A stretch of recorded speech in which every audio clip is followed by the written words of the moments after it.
ఒకప్పుడు sensational director అంటే ఆర్జీవీనే అని ప్రతి ఒక్కరు చెప్తూ ఉంటారు.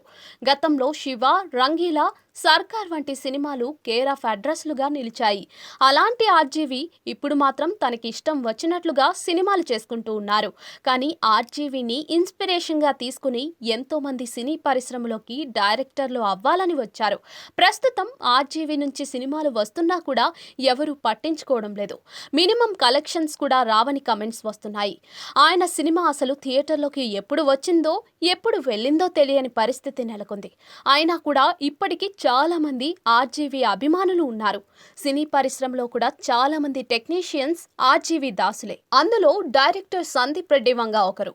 తీసిన 3 సినిమాలతోనే సందీప్ వంగ స్టార్ డైరెక్టర్ లెవెల్కు ఎదిగారు. రణ్బీర్ కపూర్తో సందీప్ రెడ్డి తీసిన యానిమల్ సినిమా భారీ విజయం సాధించిన సంగతి తెలిసిందే. తాజాగా జరిగిన ఐఫా వేడుకల్లో animal cinema best film, best supporting actor, best negative role, best music, best lyrics, best editing, best sound design ఇన్ని విభాగాల్లో అవార్డులను గెలుచుకుంది. యానిమల్ సినిమాకు సందీప్ రెడ్డినే ఎడిటర్ కావడంతో బెస్ట్ ఎడిటింగ్ అవార్డు కూడా సందీప్ వంగ అందుకున్నారు. ఈ క్రమంలో స్టేజీ మీద సందీప్ రెడ్డి వంగ మాట్లాడుతూ ఈ అవార్డు ఇచ్చినందుకు ఐఫాకు ధన్యవాదాలు. ఈ విభాగంలో నేను అవార్డు వస్తుందని అస్సలు ఎప్పుడూ ఊహించలేదు.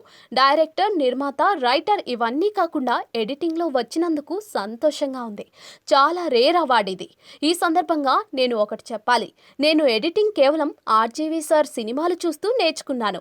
మీ సినిమాల నుంచి చాలా నేర్చుకున్నాను. థ్యాంక్ యూ ఆర్జీవీ సార్ అని తెలిపారు. దీంతో ఆర్జీవీ ఈ వీడియోని పోస్ట్ చేస్తూ, సార్ సందీప్ రెడ్డి వంగ, నేను ఇప్పుడు మీ దగ్గర ఫిల్మ్ మేకింగ్ నేర్చుకోవాలనుకుంటున్నాను. మియా మల్కోవా, దావూద్ ఇబ్రహీం, ఆయాన్ రాన్ మీ మీద ఒట్టేసి చెప్తున్నాను ఇది అని రిప్లై ఇచ్చారు. దీనికి సందీప్ రెడ్డి వంగ సార్ అంటూ దండం పెట్టే ఎమోజీతో రిప్లై ఇచ్చారు. మొత్తానికి సందీప్ వంగ మాటలు, ఆర్జీవీ రిప్లై సోషల్ మీడియాలో వైరల్గా మారాయి. ప్రస్తుతం వర్మ సారీ సినిమాతో బిజీగా ఉన్నారు. ప్రభాస్తో స్పిరిట్గా సందీప్ రెడ్డి బిజీ కాబోతున్నారు.